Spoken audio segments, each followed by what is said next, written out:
अच्छा अब ये बताइए किसके साथ नहीं हुआ? मीरा के साथ, जिसने मालिक को पराया उसके साथ।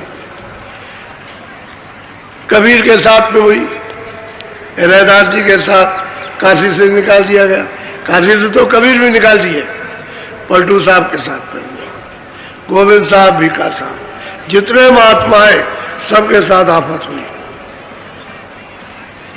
और उन महात्माओं को जो पूरे संत थे सबने नास्तिक कहा, किसी ने ये कहा कि ये आस्तिक है, तब नास्तिक। और जो मालिक को पाता है उसको आप नास्तिक कहते हो, कि वो नास्तिक जो नहीं देखता उसको आस्तिक कहते हैं। तो बताओ कितनी उल्टी दुनिया है। भेड़ चाल नहीं है ये, भेड़ी चाल है। एक भेड़ नीचे गर्दन करके गई तो कुएं में गिर गई, सब गिरती जा रही थी, यही भेड़ चाल है इसी पूरे।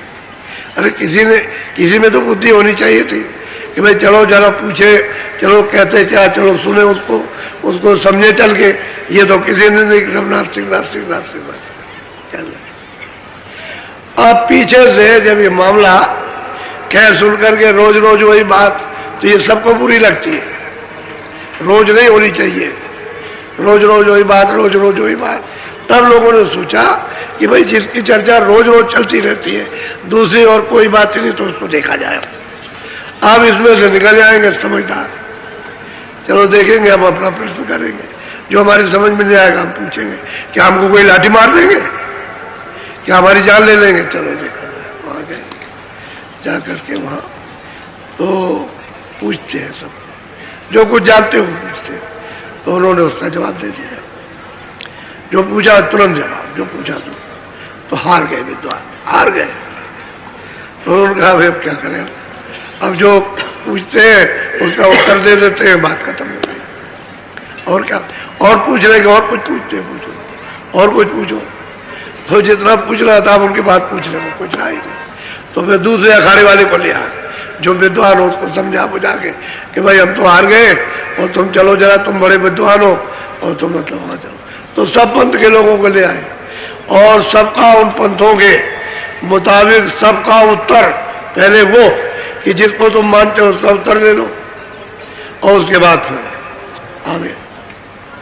तो वो भी हार गए बेचारे। तो जो हारते जाओ वो लगते जाओ, वो लग गए। उनके बाद बैठने लगे और बैठ करके खूब समझने लगे और रास्ता ले लिया, भजन करने लगे। अब वो लोग कहने लगे, ये जो विद्वान थे अंगवाकार, ये बैठ गए और ये भजन करने लगे, रोज आते और जाते, ये भी नास्तिक हो गया। वो अंगवाकारों को भी नास्तिक कहने लगे, ये भी नास्तिक, इसकी बुद्धि भ्रष्ट हो गई। असल में बात यह है कि महात्माओं को सबने कहा, कोई बचा आचार नहीं है। सब नानक जी को परेशान किया, जितने भी आए, लेकिन ये है वो तो मतलब है जीवों पर दया ही करते हैं, इस जाल से निकालते ही है। उनके बाद और तो कोई सामान ही दया करने का सामान है, कोई उनको सजा देने का तो है नहीं। तो जीवों को, क्योंकि वो तो सब एक ही घर से आए, तो जो दया का सागर जो दया लेकर के आया, वो तो यार कोई जुल्म उनके साथ करेगा नहीं, तो दया ही करते गए। अब जीव बेचारे अब फंस गया करके तो भटक गया, वही समझा रहे कि तुम यहाँ भटक गए हो, तुमको मतलब ये है कि वहां से आए और ये मांग करके ले आए, तुम यहाँ पर भटक गए, रास्ता रुक गया तुम्हारा। अब वो कहते हैं चलो हम तुम्हारा रास्ता खोल दें, चलो मालिक के पास जहाँ से आए। तो चीज ये है। तो सबसे पीछे प्रियलाल, ये पीछे थे। तो ये जब सुना इन्होंने तो कह लगे हमारा पंथ तो बहुत ऊंचा है, हमारे पंथ के बराबर कोई पंथ नहीं। ये गए, इन्होंने पूछा भाई, लेकिन साधु भाव था, श्रद्धा थी, कोई झगड़ा करने के लिए नहीं गए थे पूछने। तो वहां जब उन्होंने सब बताया, इनके पूरा पंथ का बताया, तो ये सब साधु भाव में तो थे ही। तो जब चुप हो गए, बोलना बंद कर दिया और सुनने लगे, और रोज आए। तो इन्होंने भी अर्ज की कि हमको भी रास्ता बता दिया, आज तो रास्ता बता दिया और अपना साधन भजन करने लगा। तो जो जो प्राप्त होने लगा वो सबने वर्णन किया। ये बड़े बड़े धुरंधर विद्वान काशी के, उनको प्राप्त होने लगा, उन्होंने भजन किया। स्त्रियों को प्राप्त होने लगा, स्त्रियों ने भजन किया। सब बताया। मुसलमान आए, वो जब लग गए उनको बताया तो उन्होंने जो प्राप्त किया वो भजन किया। तरफ से तो एकदम से भागते हैं कि यहाँ से कहीं मिल जाए, वहां से। भजन बिना कुछ नहीं होगा, चाहे जितना तुम भागो। काल के देश में सिवाय आपत्ति के और विपत्ति के, परेशानी के, दुखों के, पीड़ा के, लड़ाई के, झगड़े के, छल के, कपट के और स्वार्थ के सिवाय और यहाँ कुछ है ही नहीं है। यहाँ तुमको चैन-अमन मिल ही नहीं सकता, कभी नहीं मिल। भजन से तुमको चैन-अमन मिलेगा। तो भजन आपने छोड़ दिया भजन, करते ही नहीं भजन। तो थोड़ा सा जरा सुन लीजिए गोस्वामी जी महाराज का। महाराज जो राजापुर में पैदा हुए थे, अरे वही गोस्वामी जी महाराज जिन्होंने सातकार रामायण बनाई, मैं दूसरे की बात नहीं करता हूँ। वही गोस्वामी जी है जो संवत 1589 में पैदा हुए थे और 1680 में जिन्होंने वहाँ काशी में वरुण नदी के किनारे संवत 1680 और नदी वरुण के थी, सावन शुक्ला सप्तमी और तुलसी तजो शरीर। ये उन्हीं की बात कर रहा हूँ, मैं दूसरे तीसरे की नहीं बात करता हूँ। जो राजापुर में जिनका जन्म हुआ था उन्हीं की बात। आपका राजापुर तो ही उत्तर प्रदेश में, ये इधर में हमीरपुर है जमुना जी किनारे, और उसके बगल में बाधा है, और जमुना जी के किनारे पर उनका गांव है राजापुर।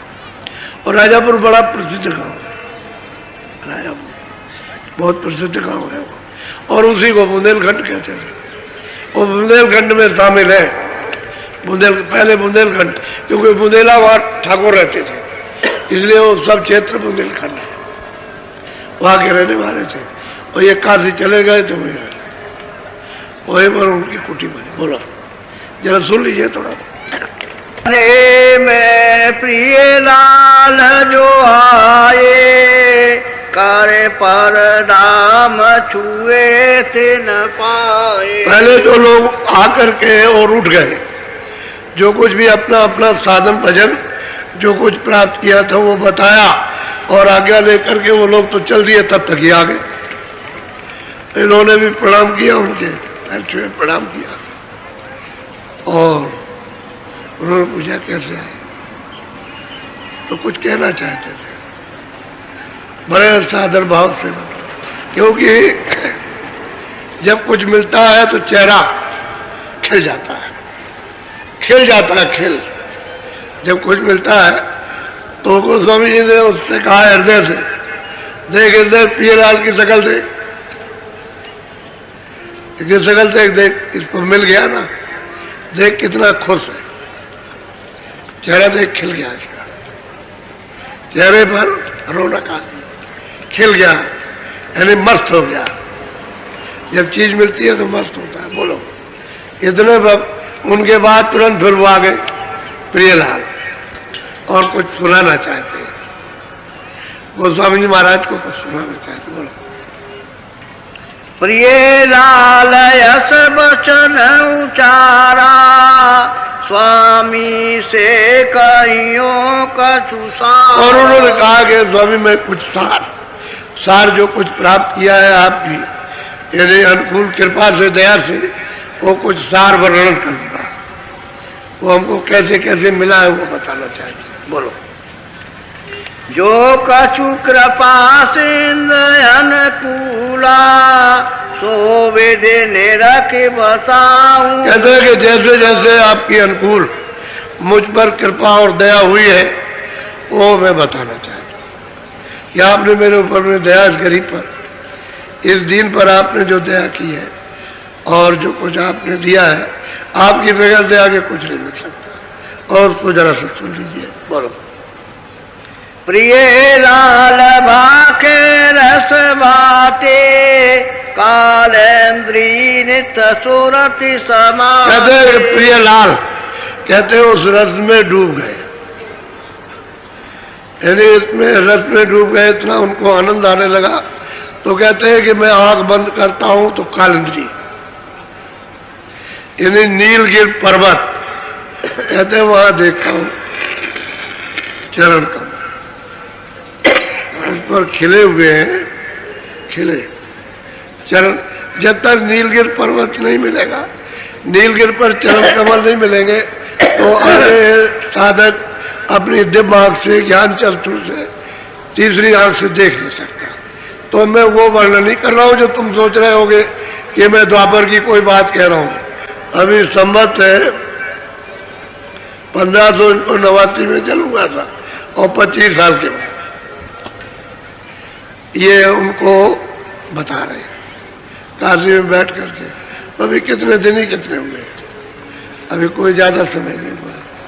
तो इसी कलयुग की बात है, कलयुग का वर्णन कर रहे हैं कि मैं जो अपनी आंख पे देखता हूं कि वो नीला आकाश है, उसमें वो खिले हुए और उसमें से रस गिर रहा है। रस कहते हैं अमृत गिर रहा है, कहते हैं मैं उसमें से पी गया, इतना पिया कि छक गया। तभी तो कह रहे थे अरे हृदय देख, चेहरे को देख, चेहरे को देख कुछ पा गया। उन्होंने कहा कि देख ले, पा गया, कितना मस्त हो गया, पा गया कुछ। बोलो। कालांद्री पर नित नित जाई, पुण्य ते पार पार होई रात। कहते हैं कि मैं उस पर अपना रोज जाता था, रोज दर्शन करता था, नित्य प्रति, हर रोज, दर रोज। कहते वहां मैंने अपनी बैठक बना ली थी, जब चाहे जब उस पर चले जाए, और फिर वहां बैठ करके देखता हूं उधर, तो उधर अंधेरा तो है नहीं, उजाला है, प्रकाश है, लाइट है। जैसे सूरज निकल जाए तो लाइट में सामने सब दिखाई देगा, ऐसे ही वहां लाइट है, उजाला नहीं है। तो कहते हैं नित्य नित्य उस पर जाता हूं, रोज वहां बैठक बनाए, रोज देखता हूं, और उसमें से रस गिर रहा उसको रोज पीता हूं। उसमें भी क्या, यानी वो शब्द भीगने का है कि बिल्कुल जैसे कि एकदम तर हो गया उस। बोलो। 9 लाख कमल ने रखी पुण्य भागे। अब वो प्रियलाल कहते हैं कि वहां बैठ के मैं क्या देखता हूं कि 9 लाख कमल है, यानी सहजल कमल, 9 लाख कमल है। तो प्रियलाल वहां से बैठ करके देखते हैं, वो देखते हैं उसको, ये 9 लाख कमल, उसको देखा उन्होंने, इसी पर वो स्थापित है। 3 लोक के मालिक, मुसलमान इनको खुदा कहते हैं, और ईसाई इनको गाड कहते हैं, हिंदू इनको परमात्मा कहते हैं, नाम इनका निरंजन है। और ये सहजल कमल पर बैठे हुए विराजमान, इनकी बैठक यही रहती। और 3 लोक के मालिक हैं, तो इनके जो चारों तरफ सूक्ष्म लोग, उसके नीचे जो है वो जैसे स्वर्ग में कुंड, वो लिंग लोक, और उसके नीचे ये है मृत लोक, इसको पिंड लोक कहते हैं, और ऊपर वाले को अंड लोक, और उसके ऊपर में सूक्ष्म लोक, ये 3 लोक के मालिक हैं। इनका स्थान सहजल कमल में। तो कहते हैं कि जब मैं वहां नीलगिर वो पर्वत पर कमल पर गया, बैठा चरण कमलों में और खूब पिया, सराबोर हो गया, तो आगे खिसक के देखता हूँ, यानी खिसकने का मतलब आगे चल करके देखता हूँ कि 9 लाख कमल है, उस पर ये विराजमान बैठे। यानी इनका भी ऐसा नहीं, महल है इनका, बहुत सुंदर इनका महल। अगर देख लिया जाए तो बड़े बड़े कहते हैं कि सिरगर्दान हो गए, आगे जाने की इच्छा ही खत्म हो जाती है, इस तरह का इनका दर्शन है। यानी छोटा मोटा दर्शन नहीं है, बहुत दर्शन। इसी को सब लोग देख करके और कहते हैं बस यही सब कुछ और आगे कुछ नहीं है। तो कहते हैं प्रियलाल ये स्वामी मैं उसको देखता हूँ, वो 9 लाख कमल है, उस पर विराजमान है, और उनका साक्षात्कार दर्शन है। अभी अपने साधन काल वितरण कर रहे हैं। बोलो। सहस कमल के चली गई पाग। इसको कहते हैं सहजल कमल। कहते हैं कि इसके पार, सहजल कमल के पार गई, उस पार, तो उधर में कारण लोग है। जब पार जाएगी तो कारण लोग है, और यहां पहुंच करके नीचे सब दिखाई देता है, नीचे का जितने भी लोग हैं सब दिखाई देता है। कोई बाकी नहीं साहब। यहाँ भी दिखाई देगा, वहां भी नरक भी दिखाई देगा, वहां ब्रह्मांड में वो भी दिखाई देगा। और बहुत लोग हैं इसी सैदल कमल में। तो कहते हैं कि स्वामी उसके आगे गए, उसके आगे आगे उसके उस पार। और गोस्वामी जी महाराज ये कहते हैं रामायण में कि मुंदेव नैन, मैंने बाहर की दोनों आंखें बंद की तो ये अंदर की आंख खुली और त्रिसित में बहुत तृप्त हुआ। यानी मतलब जब उनको वो पीने को मिला तो भी तृप्त हो गए। मोह विलोक राम मुस्कुराई, सैदल कमल में राम विराजमान है। 3 लोग के वही मतलब है, खुदा और गान वो विराजमान है। कहते हैं मैंने उनको देखा, मुझे देख करके और मैं उनको देख के तो हाथ पड़े, खुश हो गए। आप ही की रामायण में जिसको पढ़ते हैं उसी में लिखा है, हंस गए तो मैं उधर चला गया। यानी उधर का मतलब उस तरफ, उधर का मतलब पेट में नहीं, पेट उधर नहीं है, उस तरफ चला गया, उधर उस पार में। कहते हैं उधर जब बीच में खड़ा हुआ, उधर माज सुन अंड नजराया, तो सब मैंने अंड की रचना जितने भी स्वर्ग वैकुंठ की थी अपनी आंख से सब एक एक करके देखा। वो समझ कहते हैं सब देखा। उधर माज सुन अंड नजराया और देखो बहुत ब्रह्मांड निकाया, बहुत से ब्रह्मांडों को वहां खड़े होकर के देख रहा हूं अपनी दिव्य ज्ञान चक्षु से। और वो ये कह रहे हैं नौलख कमल सैदल कमल के पार, उस पार उधर जाकर के उधर देखता हूं। तो ये सब देखने लगे, सब दिखाई दे रहे। कृपा हो गई उनकी, दया हो गई। गोस्वामी जी महाराज पर दया गुरु की हो गई, इन पर दया गोस्वामी जी की हो गई। और ये अपने अभ्यास को वर्णन कर रहे हैं। स्वामी आपने जो कृपा दया की है, हम तो आए थे परीक्षा लेने के लिए, लेकिन आपने हमारे ऊपर अनुकूल दया कर कृपा कर। और ये जो आपने दिया उसको लेकर के आए, उसको सुन लीजिए, बोलो। हाँ,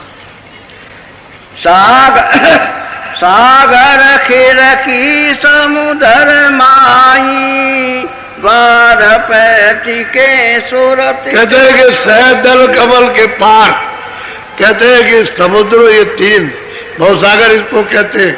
कहते हैं कि इसकी एक खिड़की है पार जाने की, ये भवसागर, ये पिंडलोक, अंडलोक और ऊपर में सूक्ष्म लोक और ब्रह्मांड लोक, ये सब के सब भवसागर, इसमें वापस आ जाएंगे। तो कहते हैं कि हमको वहां उस पार जब हम गए तो हम देखते हैं कि सामने एक बहुत बड़ा दरवाजा यानी खिड़की है, वहां दिखाई दे रही है। अगर उस खिड़की में चले जाए आप और उस पार हो जाए तो पार उतर जाए, और खिड़की के अंदर रहे तो इस पार रहेंगे। तो कहते हैं मैं उसको देखता हूँ, तो अंधेरा तो है नहीं, कैसे ही आंख से देख रहे हैं। इसके माने बहुत प्रकाश है, बहुत प्रकाश। उस प्रकाश में वो सैदल कमल के उस पार वो देखते हैं। तो जब बहुत से ब्रह्मांड दिखाई देते हैं तो प्रकाश ही में तो दिखाई देते हैं। तो ये प्रकाश सूरज का नहीं है, ये वहां सूरज नहीं, न चांद है न ये तारे, वो तो दूसरे चांद और तारे वहां, ये नहीं है। वो तो सब चेतनी चेतन है, वहां जड़ का तो कोई नाम नहीं है, ये वहां जा भी नहीं सकते, ये कोई भी निशान मानी जा सकता। तो कहते हैं कि मैंने समुद्र पार जाने की, यानी प्रियलाल कहते हैं स्वामी मैं खिड़की देख रहा हूं पार जाने के लिए, खिड़की है। अब वो पूछना चाहते हैं कि स्वामी ये ठीक देखा कि नहीं, इसलिए पूछ रहे हैं कि ये स्वामी जी ठीक है कि नहीं है। ये वो जो हमने देखा वो गलत तो नहीं है कि हम इधर उधर तो नहीं कहीं बह गए। तो उन्होंने कहा नहीं ठीक है, बोलो बोलो। देखा जाए वह अजब तमाशा, सूरत लीन कोई पहुंचे दासा। कहते हैं कि भाई अगर कोई वहां कौन पहुंच सकता है कि भाई अगर कोई वहां पहुंचा हुआ महात्मा मिल जाए, उसका अगर साथ कर लिया जाए तो वहां पहुंच सकता, बाकी वहां पहुंच नहीं जा सकता। भाई 3 लोग के पार कैसे जाएगा जब तक उधर पहुंचा हुआ नहीं मिलेगा, ले जाने ले आने वाला, तब तक उधर कोई जा नहीं सकता। अच्छा, और कौन सुनेगा? जो देख करके बता रहे हो सुनेगा कौन? जो जानने वाला होगा वही तो सुनेगा, दूसरा कोई नहीं सुन सकता। बोलो। अधर उधर मरे माही बाटा, अंड फोड़ता चढ़ गई घाटा। अब वो कहते हैं कि भाई इधर उधर इसी के बीच में रास्ता है। वो तो खाने की धार है कि सुरग को अगर साध लिया, दृष्टि को अगर साध लिया और इधर उधर किसी दृष्टि में बहकी नहीं और सीधी मतलब है सद गई, सीधा निशाना लगाया, क्योंकि बड़े चित्र हैं, बड़ी भारी अद्भुत रचना।